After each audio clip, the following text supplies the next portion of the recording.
I, 33, female, have an older brother, 37, male, who's been living with me for an entire year with his wife, 35, female, and 3 kids. His oldest is 9, his middle child is 5, and his youngest is about 2 years old now. My brother had come to me a year back with his family because he had nowhere else to go since our parents had kicked him out. Back then, the story that he told me was that he and his family had been living with our parents because my brother had been trying to make ends meet as a bartender and didn't make enough money to be able to afford rent. His wife was a stay-at-home mom, so she couldn't help out either, so my parents had told them that they could live with them until my brother found something more stable. My brother was never a good student and had really bad grades in high school, so finding a college that he'd get accepted into was proving to be pretty tough for him. After a while, he just gave up trying and told us that he wanted to be a professional photographer. My parents agreed because he'd always had a knack for it and believed that he could realistically pursue that hobby if he's in a professional capacity.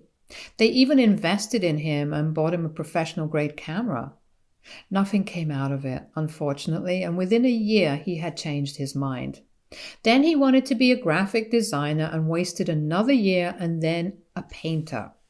My parents continuously funded his passions, which would die out in a year or so because they could afford to, since we belonged to a considerably affluent family. For the last couple of years, he'd settled for restaurant staff where he'd recently been promoted from waiter to bartender. But since the income barely cut it when it came to his family, he was still relying on our parents to fund him. Our parents also funded my college education, and I graduated with a business degree, unlike my brother, who never bothered to go to college. Our parents also paid for his wedding and continued to feed him, his wife, and 3 kids until a year ago when they finally kicked him and his family out of their house and he landed on my doorstep. He told me that he'd been kicked out by our parents because he'd refused to give his youngest son up for adoption, which had struck me as odd because that was absolutely ridiculous demand to make of someone, let alone your own son. He'd even show me screenshots to prove it where mom had sent her prospective parents who'd be willing to adopt his son. The reason they wanted him to give up a child was because they believed that the cost of letting them stay here with them was getting way too high and they needed to do something to cut costs. Their idea of cutting costs was to give up a child so they wouldn't have to bear the cost of that in the future as well. When my brother refused, they kicked him out because they didn't want them around uselessly anymore. This is what my brother told me the day he came to me, sobbing like never before. They had nowhere else to go because his wife's parents had already cut her off years ago when they got married because my brother wasn't the kind of guy they approved of. Even after they got kicked out, she tried to contact them, but with no luck. So they'd come to me to ask for help, and he requested me to let him stay with me for a while until he'd saved enough to be able to get back on his feet. I agreed because I felt awful that this was happening to him, even though he'd always been financially irresponsible and never took life seriously. I thought that he'd learn eventually. I had my own opinions about him taking life so lightly, even after marriage and kids, but as long as our parents were okay with it and funding him, I didn't think it was my place to say anything or try and intervene, so I never did. But once he'd been kicked out and come to live with me, I was very blunt with him and told him that this could not be a permanent arrangement and that the most I could let him live here for was for 1.5 years. After that, I was planning to move anyway, but I didn't want him moving with me, so he had to save up and make something of himself within that period. He promised me that he'd do so, and that's why I agreed to let him stay with me. I had a reasonably big house and I travel a lot for work, so living at my place wasn't an issue for me for the most part. My brother and I had always been on good terms. So for me, helping him out when he needed it was never a dilemma. I could afford it. I had the means to help him, so it never even occurred to be selfish and turn him away. I even cut my parents off after he showed me the chats of them insisting that he pick someone soon so they could give up his youngest, who was already 1 year old at the time. I thought that my parents were crazy for even demanding that he do that and couldn't see them in the same light anymore, so I cut them off blindly without even trying to confirm the story. And that, I think, was my biggest mistake, which I'm always going to regret. While living with me, my brother continued working as a bartender and even took up extra shifts, so I believe that he was becoming more sincere about life in general. But I'd asked him to start contributing to the bills a couple of months back, and he'd said that he still hadn't saved up enough to be able to do that and needed more time, which seemed off because he literally had nothing else to spend his money on. His older kids went to public school. I was covering his rent and other living expenses, and I'm sure diapers, baby formula wouldn't cost him his entire income if he was actually taking up extra shifts at work. Nevertheless, I decided to give him some more time, but then I forgot about it. Even up until recently, I'd been the one covering their expenses, but I didn't mind because I believed that he'd been looking for better opportunities as well.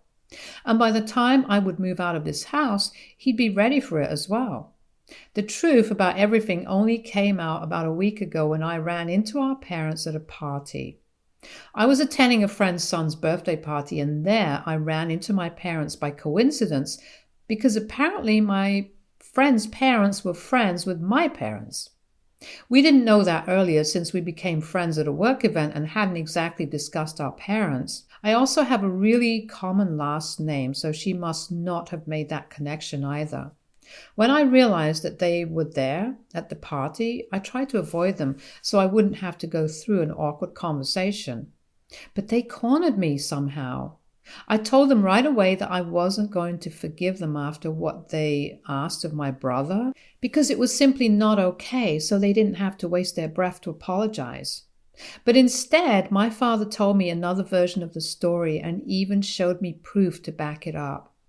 So apparently, my parents had asked him to start contributing to the expenses because they were getting old. And both of them were almost 60 now, so they weren't sure how long they'd be able to continue working. Both of them are practicing surgeons, but they're aging and won't be able to continue for long, so supporting their son and his family of 5 isn't feasible for them in the long run. My brother was the one who suggested the idea of adoption because apparently he'd never planned to have a third kid. And now he'd realized that he'd never be able to support this entire family on his own.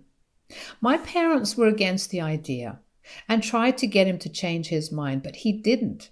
And so they at least tried to make sure that if their grandson had to be adopted, they'd want him to be adopted by a family that they approved of, so the poor kid would have a better home and more prepared parents. That's the reason why they'd send those texts to my brother, but he deleted all the other texts, where my mom said she still didn't think this was a good idea and had shown me only what he wanted me to see. My parents kicked him out only a couple of weeks later when they came home to see my brother interviewing a couple where the wife was very obviously not entirely sober. She reeked of booze, but her husband seemed oblivious to it, and so did my brother and his wife. As soon as my parents entered the living room, he hastily ended the meeting and told them that he'd get back to them later. When my dad asked him what that was all about, he refused to answer.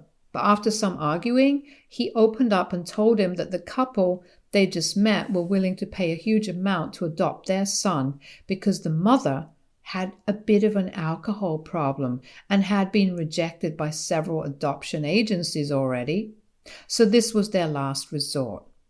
My parents obviously lost their cool at that because he was essentially selling his baby to a drunk mom just because he didn't want to work hard and earn more.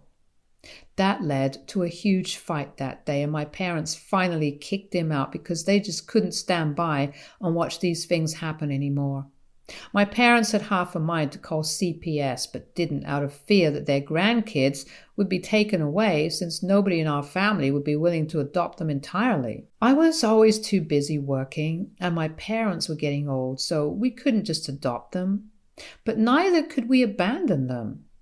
They knew that he'd go to me next and had expected me to be in touch with them, so they knew that their grandkids would be all right. But instead, I cut them off without any warning. My dad had planned to call me and discuss the expenses with me, but he never got the opportunity to do so. It was only through a relative who's close to my brother that they found out that his family was safe and sound living with me. My dad told me that he'd wanted to speak to me several times, but I'd blocked them everywhere, and he didn't think it was fair for me to do that to them without even bothering to verify the truth. And I guess they were right. I was a huge idiot there. Once I got to know the truth, though, I decided to go back home instantly because after all the lies that my brother had fed me, I wasn't going to just let him live with me for free anymore. So I, along with our parents, drove home that day and confronted him and his wife about all that they'd said. The second I stepped through that door with my parents, he knew he was screwed and immediately went into defensive mode. But it didn't help at all because now I knew the truth, and my trust in him was absolutely gone. We got into a really massive fight right in front of his kids, and that's when his oldest son decided to intervene and charge right at me, and then pushed me so hard that I almost fell over. He'd caught me off guard, and it also didn't help that the kid was tall for his age. We were all so shocked by what he did that we didn't even notice the pencil he had in his hand, which he then used to repeatedly stab me in my knee until the nib of it broke, while screaming at me that I wasn't allowed to fight with his dad. After a few seconds, his mother finally came to her senses and grabbed him to drag him away from me, but he was still kicking and screaming hysterically. I admire my nephew's boldness to stand up for his dad, but in that moment, I saw red and instantly told my brother that he needed to get out and take his kids with him right away. He looked horrified and tried to persuade me to let him stay for at least that night, but I didn't agree and told him that if he didn't leave then, I'd call the police. I guess the idea of cops showing up scared him, and so he started packing his bags while his wife tried to calm her kids down. My parents watched them pack while I iced the spot where my nephew had attacked me. It wasn't bleeding, thankfully, but it had already started bruising at the time now. After almost a week, it's finally hurting a little less. My parents and I are finally on speaking terms again, and there's an unspoken agreement that we're not going to bring up how we didn't speak for the last year because of what my brother did. I've apologized to them already, and I think they're fine with it now. I don't know where my brother went that day, and I hadn't heard back from him until last night when he texted me saying that his kids were now by themselves. Thanks to my cruelty, and he'd had to leave them with his wife's parents so they'd be taken care of while he and his wife worked and looked for accommodation. I ignored that text because I knew that was not my fault at all. He'd screwed up, and now he had to pay the price for it. Then he sent me another text saying that his wife had convinced her parents to speak to her with great difficulty, but they'd put forth the condition that she could either leave her deadbeat husband, referring to my brother, and move back in with them, or they wouldn't take in their grandkids. So now my brother and his wife were facing a really tough call where they could either separate for their own good and their kids' future, or they could stay together and risk it all. My brother believes that me and our parents are the ones to blame for this because we're the ones who kicked him and his kids out to the street that day. He called me heartless for not even thinking of his kids, which is what ticked me off. So I reminded him that his son had literally attacked me physically at the time, which is why I took that step. And he said that a 9-year-old who's had a rough childhood isn't comparable to a 30-something woman, and I should have had more compassion because now all 3 of his kids are traumatized by what happened. So aita for kicking my brother out along with his 3 kids after I learned that he'd been lying to me for an entire year and living with me without even paying rent. Update 1. Hi. So I know that all of us involved in this have made some really stupid decisions. And it's mostly been out of love for my brother because he's always been the softer kid, unlike me, because I was always a fighter. My brother was my best friend growing up, so when he came to me asking for help, I just could not bring myself to refuse. The same was true for my parents as well, since they never could say no to my brother either. It was just something about the way he behaved, and we could never really put our finger on it, but I guess it was just textbook manipulation, now that the rose-colored glasses have come off. It's never been easy to deal with my brother because, despite all his flaws, he was still family. And none of us could bring ourselves to just abandon him and tell him to sort things out for himself, even after marriage and 3 kids. Hell, I'd even cut my own parents off for his sake. Now, it's a different story, of course, because now that we all know the truth, there's nothing much that we can do about him. We've all gone above and beyond in our attempts to help him live a good and honest life.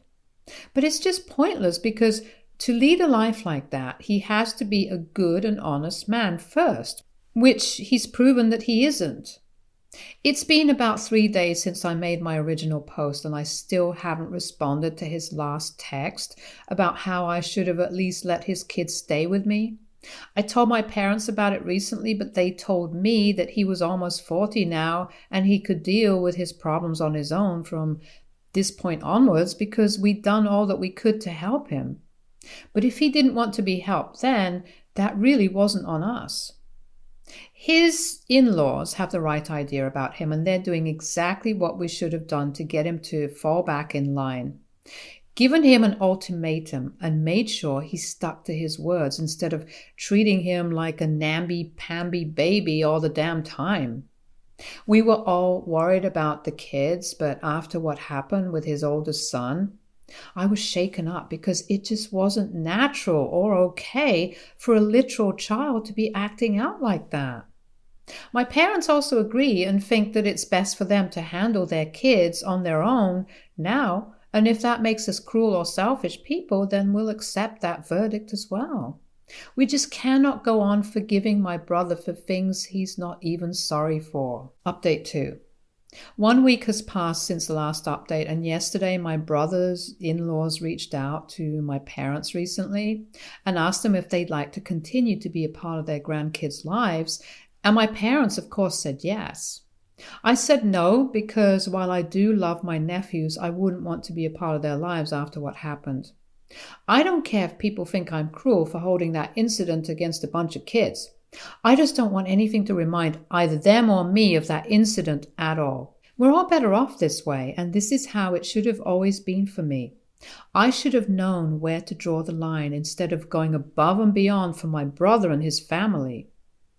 His in-laws are still sticking to that arrangement and are pressuring their daughter to leave my brother, but have had the decency to still take care of the kids in the meantime. I guess nobody can have a heart of steel when it comes to the kids, which is probably why my brother got away with so much the way he did.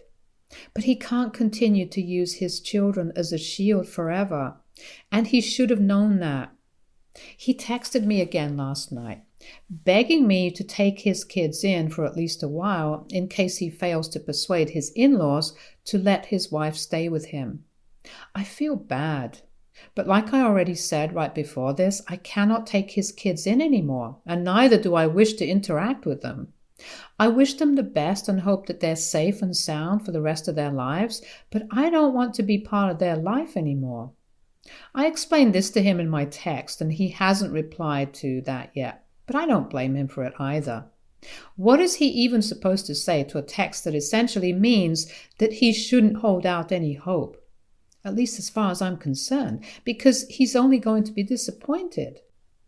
Update 3. Hey everybody, I haven't been able to post an update for about 3 weeks, but believe me, I had really good reasons for it. I was busy at work, and in addition to that, my family drama had gone to crazy levels in the past couple of weeks. My brother's in-laws had threatened my sister-in-law to file for custody of their grandkids if she didn't divorce my brother, and they knew that it was a case they could win quite easily if it really came down to it, because of everything that had happened in the past. My parents also agreed with them on this because it had become really clear to all of us that neither of them was fit to be parents. His wife was too much of a pushover to actually ever say anything and just went along with my brother no matter what he said. So I believe that it was not only a good idea, but also absolutely necessary for them to go ahead with that divorce, or at least live separately for a while, because otherwise she'd just keep enabling him and he'd keep pushing her further down. There was a lot of fighting and drama that took place over the course of the last few weeks, and I heard about most of it from my parents. It had gotten to the point where my brother and his wife were actually planning to abandon their kids and run away. But his wife couldn't go through with it and ended up returning to her parents because she couldn't just escape without knowing if her kids would be all right in the future. So after a lot of discussion among my parents, my brother and his wife and her parents, they agreed that it was best for them to separate for their own betterment. My brother is now only allowed to see his wife and kids once a week, and not for more than an hour or so, only when either his mother-in-law or his father-in-law are at home. So it's like an unofficial custody arrangement for now. But his wife, a grown adult, is also part of that arrangement. And that's what they have to agree to because they have no other choice. It's sad, but at least they didn't have to end up divorced, and there's some hope for reconciliation if my brother is able to finally take his life seriously and make something of himself. Otherwise, he's just doomed, and so is his marriage. My parents are allowed to see their grandkids whenever they please because my brother-in-laws were very grateful that they'd taken such good care of their daughter and grandkids for so many years. They're a couple of years younger than my parents, so they're managing the responsibility of 3 kids well enough, along with their daughter, and my parents are happy that they get to visit their grandkids whenever they want to. So that's how things worked out for my sister-in-law and her family. Things didn't work out so well for our family, though. My brother ended up cutting us all off after his wife went back to living with her parents because he thinks this is all our fault. Which we all know it isn't, but he just needs somebody to blame at this point. He's still working as a bartender as far as I know, but probably taking his job a lot more seriously now that he knows it's not just a hobby that he can choose to take lightly, but the future of his family is on his shoulders now for real. He has nobody else but himself to fall back on now, something that he should have realized literally ages ago but didn't. He's blocked me. And honestly, I couldn't care less about it because I tried my best to help him out for almost a year, but there's just no gratitude in him for what me and my parents did for him. All he wants to do is blame us for things that are actually his own fault at the end of the day. My parents are disappointed with how this turned out, but I don't really care. He's lucky that he still has the chance to turn things around in spite of all the crap that he's done. I don't know a single other person who's had this many chances to fix their life. So he'd better take this seriously now. My only regret at this point is that I spent so much time and put in so much effort in trying to make him a better guy and fix his life for him, but it all amounted to nothing in the end. I don't regret the money because I can always earn that back, and neither do I regret helping him and taking his family in because that's what I believe was the right thing to do at the time. Now, of course, things are different, but I guess I'll get over it all someday. Stay tuned for more stories from Argo Relationships.